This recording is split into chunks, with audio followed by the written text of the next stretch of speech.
ओम सुमुखश्चैकदन्तश्च कपिलो गजकर्णकः लम्बोदरश्च विट्टो विघ्ननाशो विनायकः धूम्रकेतुर्गणाध्यक्षो भालचन्द्रो गजानन द्वादशेतानि नामानि या पठे शृणुयादपि विद्यारम्भे विवाहे च प्रवेशे निर्गमे तथा संग्रामे संकटे चैव विघ्नस्तस्य न जायते। नमस्कार, स्वागत है आपका आचार्य वाणी में। मैं आचार्य डॉक्टर विक्रमादित्य आपके साथ हूँ। आज का विषय हमारा जो है वो है मिथुन राशि वालों के लिए कैसा रहेगा जुलाई के में ग्रहों का योगायोग। देखिए मिथुन राशि वालों, आपकी राशि के अनुसार से आपकी राशि के स्वामी बुध हैं और इस जुलाई के मध्य भाग में मिथुन राशि के स्वामी बुध परिवर्तन का योग बना रहे हैं, सूर्य के घर जा रहे हैं। ये विशेष रहेगा। पराक्रम में अद्भुत वृद्धि करने के योग बनेंगे। नया उत्साह आपके अंदर उत्पन्न हो सकता है। कार्यों को यदि उत्साह के साथ किया जाए ना तो असफलता भी सफलता में परिवर्तित हो सकती है। ये सुंदर योग आपके लिए बनने वाला है। इसके साथ साथ आपकी राशि में मंगल भी परिवर्तित होकर बृहस्पति के साथ योग बहुत महत्वपूर्ण बनाने वाले हैं और ये योग कहीं ना कहीं यदि आप सावधानी के साथ समय का उपयोग करें तो आपके लिए, दुनिया के लिए खराब हो सकता है, लेकिन आपके लिए ऐसा योग बनता दिखाई दे रहा है कि जो आप उसको बैलेंस होकर सही सूत्र रूप में समझ लेंगे तो आपके लिए बहुत बढ़िया तरह से, दुनिया के लिए कैसा भी हो, मैंने कहा ना, आपके लिए बड़ा पुण्यदायक हो सकता है। वो रहस्य हम आज इस वीडियो में बताने वाले हैं आपको। इसके साथ साथ सूर्य भी परिवर्तन का योग बना रहे हैं। सूर्य महाराज परिवर्तित होकर आपकी राशि में जिस प्रकार जहां उपस्थित होने जा रहे हैं, लग्न से निकलकर आपके ऐसे भाव में जाने वाले हैं जो आपके लिए वारे न्यारे करने का योग बना सकते हैं। हम इस कार्यक्रम में आज आपको ये सारे रहस्य बताने वाले हैं। ये सब के सब परिवर्तन का योग बना है। संक्रांति का योग आपके लिए किस प्रकार का रहेगा वो सब आप समझ लीजिएगा, उससे आपको लाभ प्राप्ति के योग बन सकते हैं। तो अब सिलसिलेवार तरीके से समझें ग्रहों का, नक्षत्रों का खेल क्या है आपके लिए। 11 जुलाई की सबसे पहले बात कर लेते हैं। बृहस्पतिवार का अवसर है, पंचमी तिथि उस दिन विद्यमान है और साथ साथ कन्या राशि में चंद्रमा चल रहे हैं जो आपके लिए राशि के अनुसार से समझे तो आप बहुत सुंदर योग बना रहे हैं। चंद्रमा यहाँ बृहस्पति से दृष्ट होकर जिस प्रकार का योग बना रहे हैं, ये सुख और इनकम की आमदनी बढ़ाने के सुंदर रास्ते आपके लिए प्रतिपादित कर सकते हैं। तो आपको सुंदर तरीके से इसका उपयोग करना। देखिए गुप्त नवरात्र चल रहे हैं। इस संसार में जो कुछ भी सुख हमारे जीवन में प्राप्त होता है वो सब हमारे पुण्यों से प्राप्त होता है, भाग्य से प्राप्त होता है और भाग्य में तब प्राप्त होता है जब परमात्मा की कृपा प्राप्त होती है। परमात्मा की आराधना से, माँ भगवती की आराधना से इस गुप्त नवरात्रि में सुंदर स्तवन कर कर आप इस सुंदर योग को बहुत अच्छे से उपयोग कर सकते हैं। क्योंकि इस पंचम दिवस नवरात्र पर माँ स्कंद माता की आराधना की जाती है और षष्ठी का योग जो साथ में बना है उसके कारण से कौमारी का षष्ठी का योग बन गया है। कौमार की षष्ठी यानी स्कंद भगवान की पूजन करने का अवसर और माँ भगवती की गोद में स्कंद स्वयं विराजमान है। या देवी सर्वभूतेषु मातृरूपेण संस्थिता नमस्तस्यै नमस्तस्यै नमस्तस्यै नमो नमः। इस मंत्र का जप करते हुए किसी ब्राह्मणी की सेवा करने का प्रयास करें, ब्राह्मणी को कुछ दान करने का प्रयास करें और साथ साथ माँ की स्वयं आराधना करने का प्रयास करें। हमने भी विवेकानंद योगाश्रम में इस गुप्त नवरात्रि के अवसर पर सहस्त्र चंडी महायज्ञ का सुंदर आयोजन करा हुआ है। आप सबको अवगत हमने पहले भी कराया है अपने वीडियोस के माध्यम से और अब भी तुरंत अवगत करा देते हैं कि जो दिन शेष हैं उसमें भी आप इस यज्ञ का के महाभाग में अपना सहयोग प्रदान करके, अपना योग करके जुड़कर स्वयं अपने लिए माँ भगवती के समक्ष प्रार्थना कर सकते हैं। हमारे यहाँ जो शिव विग्रह भगवती का है वो 1947 में 500 साल पुराना भगवती का शिव विग्रह हमारे आश्रम पर प्रतिष्ठित हुआ। मुल्तान से लाया गया वो शिव विग्रह जो 500 साल पुराना है, चमत्कारिक है और उनके ही सानिध्य में सुंदर यज्ञ किया जा रहा है। आप भी इसमें सम्मिलित हों, आश्रम के फ़ोन नंबर्स पर स्थान आरक्षित कराने का प्रयास कर सकते हैं फ़ोन पे जुड़कर। तो ये सुंदर योग है। गुप्त नवरात्रि जानी नहीं चाहिए, मनोकामनाओं की सिद्धि के लिए बहुत सुंदर योग है। इसमें 12 जुलाई का अवसर, शुक्रवार का दिन, षष्ठी तिथि है और वैवस्वत सप्तमी का सुंदर योग इस दिन बना हुआ है और साथ साथ वृषभ राशि में मंगल प्रवेश कर रहे हैं और ये प्रवेश मंगल का बहुत अद्भुत है। वैसे तो ज्योतिष के दृष्टिकोण से कहा जाता है कि बृहस्पति से पीछे जब मंगल एक ही राशि में सुत जाते हैं तो अननेसेसरी की महंगाई, खर्चे बढ़ाने के योग दे देते हैं, अशांति का योग दे देते हैं। लेकिन आपकी राशि में 12वें भाव में मंगल बना हुआ है। देखिए धन खर्च होने के योग तो है, लेकिन यदि इस धन खर्च को आप उसमें से कुछ भाग गरीब परित्यक्त स्त्रियों की सेवा में लगा देंगे तो ये समझ लीजिए गरीब लोगों की सेवा में लगा देंगे, दान पुण्य में लगाएंगे तो देखिएगा बहुत सुंदर आपके लिए रास्ता बन जाएगा, भाग्य जागेगा। और देखिए वैसे भी गुप्त नवरात्रि का योग चल ही रहा है, तो गुप्त नवरात्रि के अवसर पर आप कोशिश करें माँ भगवती की सुंदर करें, कात्यायनी भगवती की आराधना करें। या देवी सर्वभूतेषु बुद्धि रूपेण संस्थिता नमस्तस्यै नमस्तस्यै नमस्तस्यै नमो नमः। इस मंत्र का यथाउचित भाव से जप करने से कष्ट दूर होने के सुंदर योग बन सकते हैं। कोशिश करें सुंदर आराधना भगवती की अवश्य करने का प्रयास करें। ये वैवस्वत सप्तमी है, सूर्य को जल अवश्य दीजिएगा। सूर्य महाराज का ये परिवर्तन जो अगले दिन होने जा रहा है, ये आपके लिए बहुत महत्वपूर्ण रहने वाला है, भाग्य को जगाने का योग बनाने वाला है। तो आप सुंदर रूप से समझते हुए कार्य करने का प्रयास कीजिए, परिवर्तन का योग बड़ा महत्वपूर्ण आपके लिए रहेगा। 13 जुलाई की यदि हम बात करें ग्रह नक्षत्रों को देखते हुए, 13 जुलाई के दिन शनिवार का अवसर, सप्तमी तिथि, गुप्त नवरात्रि का सप्तम दिवस, भगवती कालरात्रि का सुंदर स्तवन करने का अवसर है। और इस दिन ग्रहों का भी विशेष परिवर्तन होने का योग है। बृहस्पति महाराज चंद्रमा के नक्षत्र रोहिणी में चलते हुए तीसरे चरण में प्रवेश कर रहे हैं और ये आपके लिए सुंदर योग बना रहे हैं, क्योंकि गोचर में भी चंद्रमा और बृहस्पति का संबंध है और वैसे भी बृहस्पति का संबंध बहुत बढ़िया रहता है, शास्त्र के दृष्टिकोण से कहा जाता है। वैसे बृहस्पति महाराज 12वें भाव में बैठकर उतने शुभ आपके लिए नहीं है, लेकिन फिर भी सुख का पदार्पण करने के योग बना रहे हैं। गोचर में ये कहीं ना कहीं इनकम को बढ़ाने का योग बना सकते हैं, तो इसके लिए आपको अपनी पूर्ण शक्ति का उपयोग करने का प्रयास करना चाहिए। बस शांत रहिएगा। सूर्य इन दिनों आपको अननेसेसरी एग्रेसिव करने का प्रयास कर रहे हैं, अपने मनोमस्तिष्क को शांत रखें, छोटी छोटी बातों पर गुस्सा ना करें। अच्छा रहेगा कि आज आप इस योग में एक बात का और ध्यान रखें, क्योंकि भद्रा भी रहेगी करीब करीब दोपहर के बाद विद्यमान, करीब करीब 3:50 के बाद दोपहर को भद्रा व्याप्त हो जाएगी। तो उससे पहले पहले कोई नया कार्य आरंभ करना हो तो उसका मुहूर्त करना हो तो कर सकते हैं, लेकिन कम से कम 3:50 के बाद से लेकर रात्रि तक किसी नए कार्यों को हाथ में न लें, वो कष्टमय हो सकता है। और शनिवार का दिन है, ऐसे में सुंदर तरीके से माँ भगवती की सुंदर आराधना भी कर सकते हैं। भगवती कालरात्रि का स्तवन करें, माँ काली का उपासना करें, शनि भी अनुकूल होंगे और हो सके तो हनुमान चालीसा का पाठ करें, ये आपके लिए अनुकूल रहेगा।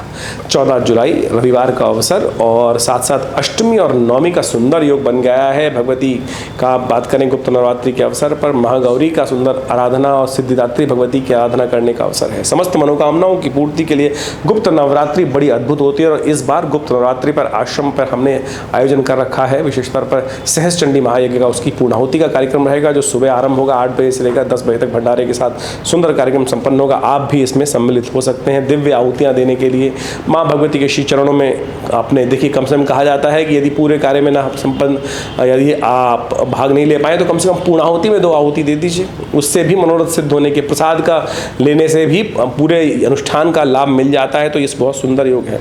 ग्रह नक्षत्रों के दृष्टिकोण से देखा जाए तो बहुत सुंदर योग चल रहा है। चंद्रमा परिवर्तन करके आपके पंचम भाव में जा रहे हैं और ये आपके लिए विशेष योग बनाते दिखाई दे रहे हैं। आपके कार्यों में आगे बढ़ने के योग बनते दिखाई दे रहे हैं। आपके प्रति जो ईर्ष्या रखते हैं ना लोग, वो आपका कुछ नहीं बिगाड़ पाएंगे। हमेशा मन में ये भाव रहता है कोई कुछ ना सोच दे, ये ना कर दे, वो ना कर दे। अरे निर्द्वंद होकर आगे काम करने का प्रयास करें। जो आपसे ईर्ष्या रखेंगे वो स्वयं समाप्त होंगे। आप चिंता, आपके ग्रहों में योग है।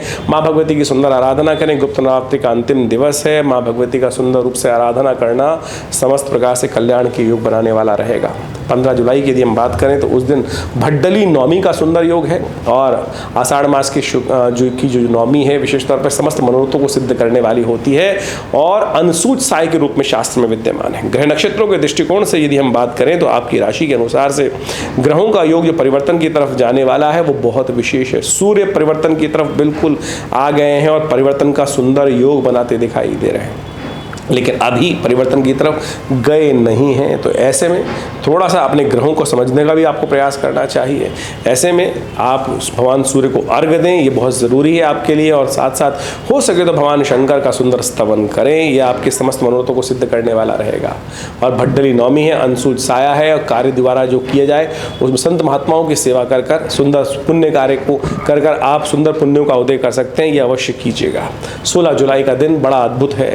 ग्रह नक्षत्रों के दृष्टिकोण से परिवर्तन का योग है। सूर्य अपनी राशि से निकलकर, आपकी राशि जो है मिथुन राशि, उससे निकलकर द्वितीय भाव में जा रहे हैं। द्वितीय भाव धन का भाव है, मनोरथों को सिद्ध करने वाला भाव है, वाणी का भाव है और ये आपके लिए बहुत विशेष रहने वाला है। ये सूर्य का परिवर्तन कर्क राशि में जो हुआ है, ऐसे में कर्क और मकर दोनों के दोनों संक्रांतियां जो हैं वो मंगलवार को ही पड़ रही हैं।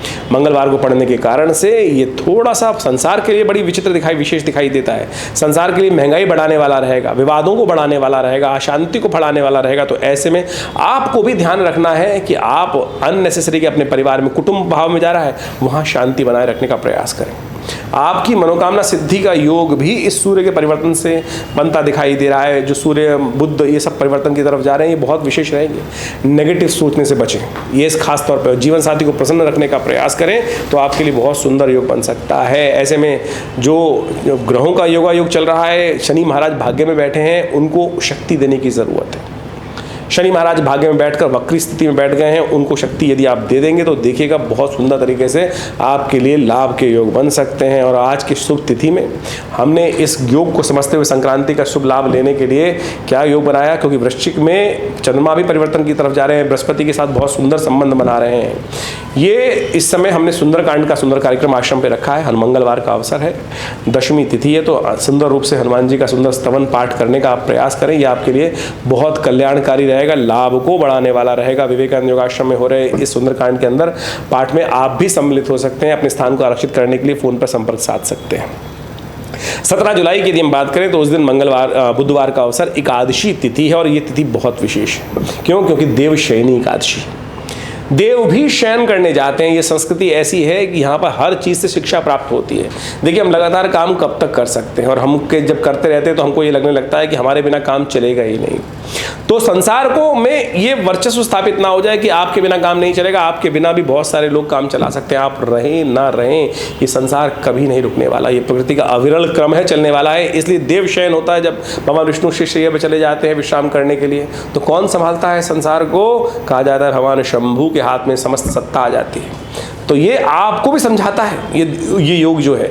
तो आप भी इस भ्रम में ना रहें कि आप रहेंगे तभी संसार चलेगा। सब कुछ देनहार कोई और है जो संसार को चलाता है। इस बात को समझने का हमको प्रयास करना चाहिए। देवशयनी एकादशी 4 महीने तक रहेगी। 4 महीने तक ये योग रहेगा देवशयन का, तो उसमें भगवान शंकर के हाथ सत्ता रहेगी। और उसके बाद सावन का सुंदर योग बन जाएगा। तो हमने भी इस सुंदर योग के लिए भगवान और भोलेनाथ, तो वो भोलेनाथ हैं कि जो एक लोटे जल से ही तुष्टि हो जाती, प्रसन्न हो जाते हैं। और फिर वरदान प्राप्त करने की लाइन, जो भी इस संसार में वर्चस्व को प्राप्त करने का प्रयास करिए, भगवान शंकर को ही उन्होंने सुंदर प्रसन्न किया और आगे मार्ग पर आगे चले। तो आप भी इस सुंदर उपयोग को करने का प्रयास कीजिए, तो आपके लिए बहुत उचित रहेगा और कष्ट को हरने वाला रहेगा। तो आप भी इसका लाभ लेते हुए कार्य करेंगे तो अच्छा रहेगा। तो हमने ये बात करें कि बुधवार का अवसर है, इस दिन भगवान विष्णु की पूजा श्रद्धा के साथ करें। उनको तुलसी दल अर्पित करें, शैया प्रदान करें और भगवान विष्णु को शालिग्राम स्वरूप में उनको शैया प्रदान कर कर उनका पूजन करें, तो बड़े आनंद से कष्ट दूर होने के योग बने। ग्रह नक्षत्र आपकी राशि के अनुसार से लाभ की स्थिति प्रशस्त करते दिखाई दे रहे हैं, लेकिन स्वास्थ्य के संबंध में थोड़ी समस्याएं उत्पन्न कर सकते हैं। तो खर्चा स्वास्थ्य के प्रति ना हो, इसके लिए पहले से ध्यान रखें। हो सके तो एक काम कर सकते हैं आप, सुंदर उपाय हम बता रहे हैं। दूर्वा अंकुर लेकर गणेश जी को अर्पित करने का प्रयास करें। तुलसी दल लेकर भगवान विष्णु को अर्पित करने का प्रयास करें। ये शास्त्रोक्त उपाय हैं और ये कहा जाता है ना, उसके बाद एक काम और कर लीजिए। भगवान विष्णु का सुंदर स्नान कराने के उपरांत उनका पंचामृत लेकर उनसे स्नान कराएं और उसके बाद उस आचमन को ग्रहण करें। शास्त्र कहता है अकाल मृत्युहरणम सर्वव्याधि विनाशनम विष्णु पादोत्कम पित्वा पुनर्जन्म न विद्यते।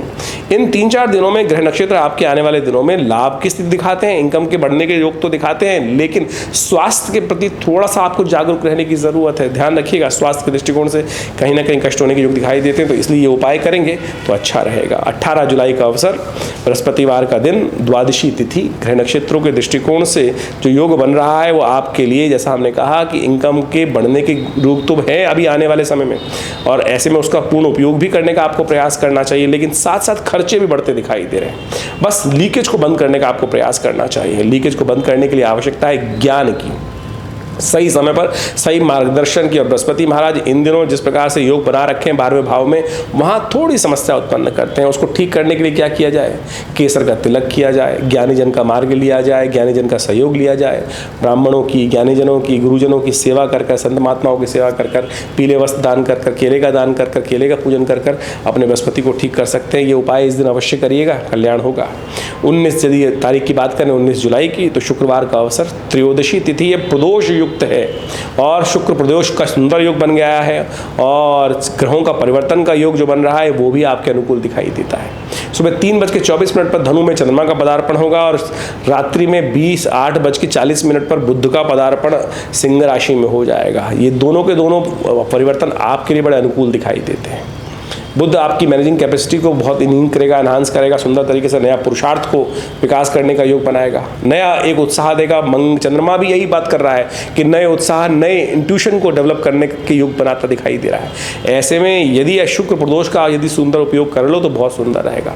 देखिए देवशयनी एकादशी हो चुकी है और ऐसे में यदि आप भगवान शंकर का सुंदर स्तवन करते हुए आप काम कर लें, शुक्रवार का अवसर है, भगवान का विशेष तौर पर घी के द्वारा अभिषेक करें तो और बढ़िया लाभ प्राप्त होगा। प्रदोष के समय पर शाम को सूर्य अस्त होने के आसपास ये उपयोग करने का प्रयास कीजिए। देखिए मिथुन राशि वालों बहुत सुंदर आपके लिए योग बनते दिखाई देंगे, लाभ के योग बनते दिखाई देंगे। शुक्र प्रदोष है, देव कृपा से बना है और ऐसे में महालक्ष्मी कृपा प्राप्त करने के लिए सुंदर आपके लिए रास्ता बन सकता है। ये शुक्र यहाँ पर बहुत कल्याणकारी योग बनाने वाला है आपके लिए। 20 जुलाई के दिन बात करें, शनिवार का अवसर, चतुर्दशी तिथि और साथ साथ सत्यव्रत उस दिन किया जाएगा। इस कार्यक्रम के माध्यम से आप दिन का पंचांग भी अच्छे से जान सकते हैं, कौन से दिन पूर्णिमा है, कौन से दिन चतुर्दशी है, कौन से दिन एकादशी है, उन सबको शास्त्र विधि के अनुसार से हम आपको बताने का प्रयास करते हैं। ग्रह नक्षत्र आपके लिए अनुकूल दिखाई देते हैं। बस ध्यान रखना पड़ेगा आपको बेकार खर्चों से बचने के लिए। अननेसेसरी वरी ना करें और नेगेटिव ना बोलें, पॉजिटिव रखने का प्रयास करें। जितना पॉजिटिव रखोगे ना अपने आप को, इन दिनों ग्रह योग दिखा रहे हैं, उतना बढ़िया आप जीत सकते हैं, लाभ प्राप्त कर सकते हैं। लेकिन जितना नेगेटिव, एक पुरानी कहावत है, रोते हुए जाओगे तो मरो की खबर लेके आओगे। और इन दिनों आने वाले समय में ध्यान रखिएगा ये ग्रह आपके इसी प्रकार से बन रहे हैं। तो मिथुन राशि वालों पॉजिटिव एटीट्यूड रखते हुए, विश्वास रखते हुए, अपने कर्म पर विश्वास रखते हुए, बुध आपके इतने सुंदर योग बना रहे हैं, सूर्य आपका इतना सुंदर योग बना रहा है, बस पॉजिटिव एटीट्यूड रखते हुए कार्य करने का प्रयास करें। और जो शादीशुदा लोग हैं उनको एक और हिदायत देता हूँ, जीवन साथी को प्रसन्न रखना, हर रोज एक गुलाब का फूल देना। जितना वो आपके लिए अच्छी बात सोचेगा उतनी आपकी विजय निश्चित है। ये ग्रहों का योग ऐसा बन रहा है आपके लिए, तो आगे बढ़िए, सुंदर रहेगा योग आपके लिए। तो इस प्रकार से ज्योतिष जो है ना एक प्रत्यक्ष विज्ञान है और ज्योतिष के प्रत्यक्ष विज्ञान को हम अपने जीवन में उतारने का प्रयास करना चाहिए। कई लोग हास्य परिहास के अंदर ज्योतिष का अनेक प्रकार से मजाक भी उड़ाने का प्रयास करते हैं।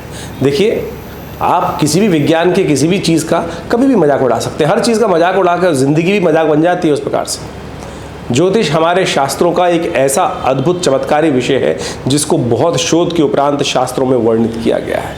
भविष्य को दिखाता है, बताता है, समझाता है कि क्या कुछ ग्रहों का योग चल रहा है। तो इसको हमें देश काल परिस्थिति के अनुसार से समझते हुए उसका लाभ लेने का प्रयास करना चाहिए।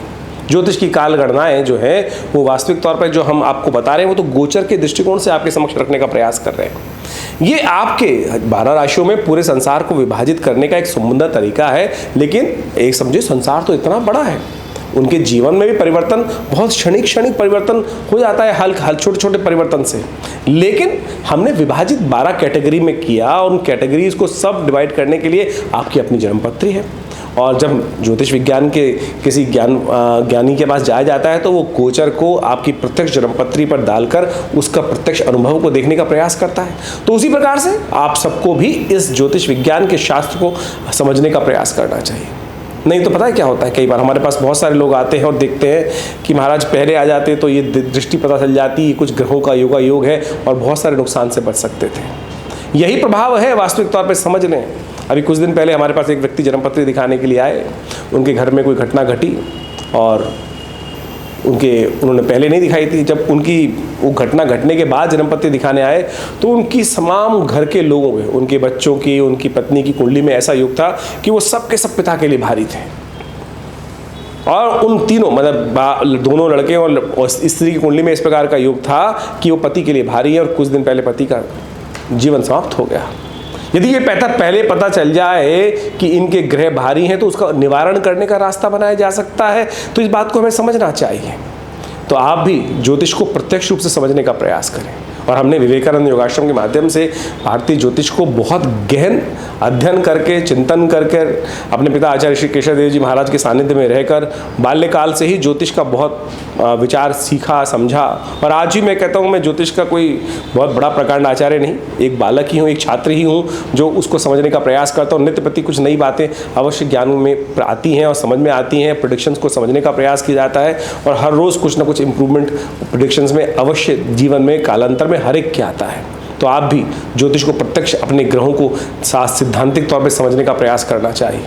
भारतीय संस्कृति में ज्योतिष विज्ञान के हजारों आचार्य हुए और उन्होंने अपने अपने ग्रंथों की रचना करी और उन ग्रंथों के माध्यम से जितने भी शोध ग्रंथ हैं, जैसे जैसे आप स्वयं उसका अध्ययन कर सकते हैं और जैसे अध्ययन करेंगे आपको आश्चर्य होगा कि कैसे उस चीज़ का वर्णन किया गया। जैमिन, पाराशर, ये ऐसे ऐसे ज्योतिष के ग्रंथ हैं कि उन्होंने एक एक सूत्र में ज्योतिष की ऐसी गणनाएं लिखी हैं और जो जब कुंडली पे देखते हैं तो ऐसा प्रत्यक्ष निकलता है कि कैसे उस व्यक्ति ने उस जन्म पत्री के बारे में, उस जन्म जातक के संबंध में शोध करके लाखों साल, हजारों साल पहले वर्णित कर दिया था। तो आप भी उसका लाभ लें और ज्योतिष को हास परिहास में न उड़ाएं।